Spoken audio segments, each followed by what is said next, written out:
नमस्कार दोस्तों, मैं शिवाचार्य एक बार फिर स्वागत करता हूं आपका हमारे चैनल जिसका नाम है द शिवा टेल्स में।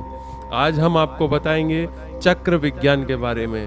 जी हाँ दोस्तों, आप में से ज़्यादातर लोगों ने सुना होगा इस बारे में कि हमारे शरीर के अंदर चक्र होते हैं, ऊर्जा चक्र होते हैं, कुंडली शक्ति का नाम सुना होगा या फिर ऐसे ही किसी संबंधित चीज़ का नाम सुना होगा। हम ज़्यादातर जगहों पे इससे संबंधित चीज़ें मिलती हैं। कई जगहों ने लोगों ने दुकानें खोल रखी हैं जिस पर लिखा जाता है व्हील अलाइनमेंट, चक्रों को नियंत्रित करने का संस्थान। मतलब कुछ लोग गुरु बन के बैठे हुए हैं और आपको ज्ञान देते हैं कि वो आपके चक्रों को जागृत करेंगे।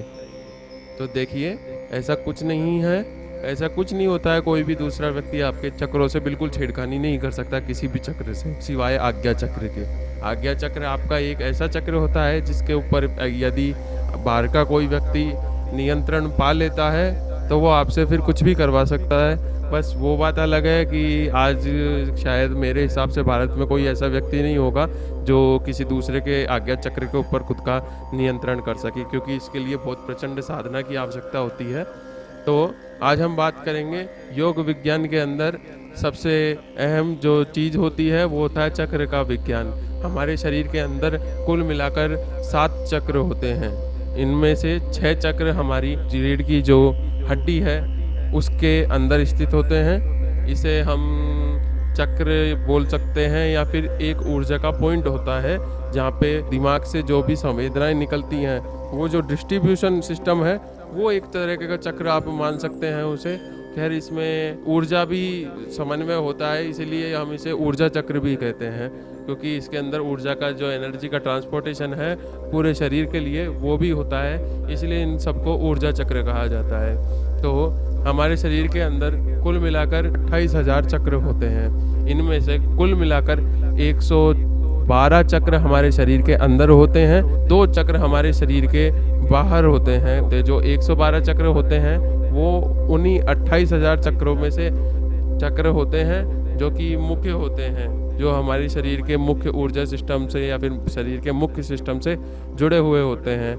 इनमें से एक आम आदमी के जीवन को सफल बनाने के लिए या फिर ये मान लीजिए उसे खुद का आत्मज्ञान करने के लिए 7 चक्रों को जगाना होता है। 7 चक्रों के ऊपर नियंत्रण होना होता है। जगाना नहीं बोल सकते उसे, क्योंकि चक्र वैसे भी सामान्य अवस्था में भी चक्र जागृत रहते हैं, लेकिन जो चक्रों का कार्य है वो हमें कंट्रोल करना होता है। चक्रों के कार्यों को सिर्फ योग साधना के द्वारा या फिर ध्यान मेडिटेशन के द्वारा कंट्रोल किया जा सकता है। जो चक्र होते हैं वो हमारे शरीर का पूरा कंट्रोल करते हैं। पूरे शरीर में, हमारे दिमाग में जो भी चलता है, हमारे शरीर में जो भी भावनाएं आती हैं या फिर हमारे शरीर के अंदर जो भी हमारी सोच आती है दिमाग के अंदर, वो सभी इन चक्रों द्वारा नियंत्रित होती है।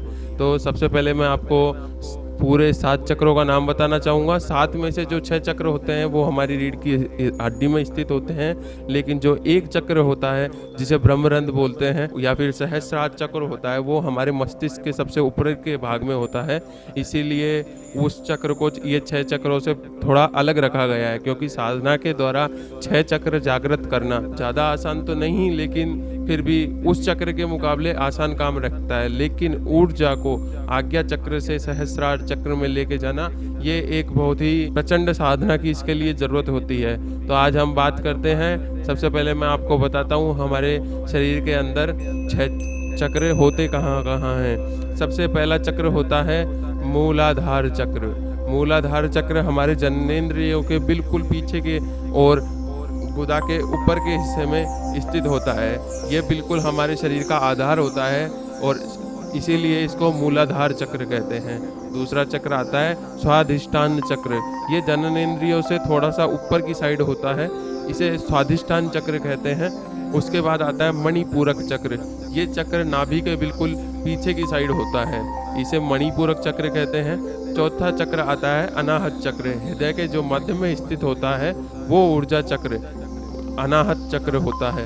पांचवा होता है विशुद्धि चक्र। विशुद्धि चक्र हमारे गले के अंदर स्थित होता है। गले के मध्य भाग में जो चक्र स्थित है उसे विशुद्धि चक्र कहते हैं। छठा आता है आज्ञा चक्र। हमारे मस्तिष्क को रीढ़ की हड्डी से जोड़ने के जगह पर जो जॉइंट है उसे हम आज्ञा चक्र कहते हैं। जो ऊर्जा का समन्वय करने के लिए जो जरूरी एक जॉइंट है उसे हम आज्ञा चक्र कहते हैं। उसी के अंदर आज्ञा चक्र स्थित होता है। खैर, चक्रों के विज्ञान के बारे में अगर देखा जाए तो आधुनिक विज्ञान अभी भी चक्रों को तो नकारता है, लेकिन वो चक्रों से जब कोई भी योगी योग साधना के द्वारा उन चक्रों को जागृत करके शरीर के अंदर जब खुद के शरीर के अंदर जब बदलाव होते हैं तो विज्ञान उन बदलावों को नहीं नकार पा रहा। ये आधुनिक विज्ञान की कमी है, या फिर ये मान लिया आधुनिक विज्ञान हमारे विज्ञान से काफ़ी ज़्यादा पीछे है। इसीलिए ये विज्ञान, ये चक्रों की जो गणित है, चक्रों का जो विज्ञान है, उसे अभी तक समझ नहीं पा रहा और शायद कई सालों तक समझ भी नहीं पाएगा, क्योंकि हमारा विज्ञान आज के विज्ञान से कई हजार गुना ज़्यादा विकसित है। तो अब बात करते हैं हम हमारे सबसे पहले चक्र की, जो हमारे मूल के आधार में स्थित है, मूलाधार चक्र की। इस चक्र का कार्य क्या होता है? इस चक्र का जो प्रमुख कार्य होता है, वो चक्र का कार्य होता है नींद, भूख, भोग और जो भी आपके मन में जो भी इच्छाएं आती हैं। अभी जो आपके मन में इच्छाएं आती है, एक सामान्य मनुष्य के मन में जो इच्छाएं आती हैं, वो मूलाधार चक्र के कारण आती हैं, क्योंकि शरीर के सातों चक्रों को अलग अलग चीज़ें होती हैं। सातों चक्रों का अलग अलग कार्य होता है। सातों चक्रों के अंदर ऊर्जा रहने पर, जिस चक्र के अंदर ऊर्जा अत्यधिक रहेगी, उसी चक्र के अनुसार हमारे शरीर में इच्छाएं उत्पन्न होंगी। हमारे शरीर में हमें जो फीलिंग्स आती हैं वो उसी चक्र के अनुसार उत्पन्न होंगी। एक सामान्य मनुष्य के अंदर मूलाधार चक्र में पूरी शक्ति केंद्रित होती है, और किसी चक्र में थोड़ी थोड़ी सिर्फ कार्य करने के लिए शक्तियाँ होती हैं, लेकिन मूलाधार के चक्र में सबसे ज़्यादा शक्तियाँ केंद्रित होती हैं। इसलिए कोई भी जो सामान्य व्यक्ति है, चाहे कोई भी हो, वो आदमी इन सब चीज़ों में ज़्यादा ध्यान देता है कि उसको नींद ज़्यादा आती है, भूख ज़्यादा लगती है। आजकल के लोगों में तो ये सबसे ज़्यादा कॉमन चीज़ हो गई है, क्योंकि वो पूरा शरीर उन्होंने खुद का ख़राब किया हुआ है। उनकी दिनचर्या ऐसी हो गई है जिसकी वजह से उनका मूलाधार चक्र बहुत ज़्यादा तीव्र गति से जागृत होता है। मूलाधार चक्र सबसे ज़्यादा गति से उनका कार्य करता है, जिस वजह से उन लोगों को भूख ज़्यादा लगती है या फिर नींद ज़्यादा आती है। लेकिन अगर कोई भी व्यक्ति योग साधना के द्वारा या फिर किसी भी अन्य तरीके से, जिस भी साधना के द्वारा अगर मूलाधार चक्र के ऊपर कंट्रोल कर लेता है, तो वो उसको अपने इच्छा के अनुसार चला सकता है। अभी तक तो आपकी इच्छाएं मूलाधार चक्र के अनुसार चलती हैं, लेकिन योग साधना के द्वारा आप अपने शरीर को, अपने मन को इतना प्रबल बना सकते हैं कि आपकी जो इच्छा है उसके अनुसार आपका मूलाधार चक्र काम करे। तो ऐसी स्थिति में ये होता है कि आदमी को ना नींद आएगी, अगर वो चाहेगा तो उसे नींद आएगी, वो नहीं चाहेगा तो उसे नींद नहीं आएगी, वो चाहेगा तो उसे भूख लगेगी, वो नहीं चाहेगा तो उसे भूख नहीं लगेगी। या फिर कोई भी काम, जो भी जिस भी काम की उसे इच्छा होती है, वो मूलाधार चक्र पर नियंत्रण करने से वो इच्छा उस आदमी की समाप्त हो जाती है, क्योंकि फिर मूलाधार चक्र आदमी की इच्छा के अनुसार चलता है। तो ये था मूलाधार चक्र का विज्ञान। अगले जो वीडियो आएगा उसमें हम आपको बताएंगे स्वाधिष्ठान चक्र के बारे में।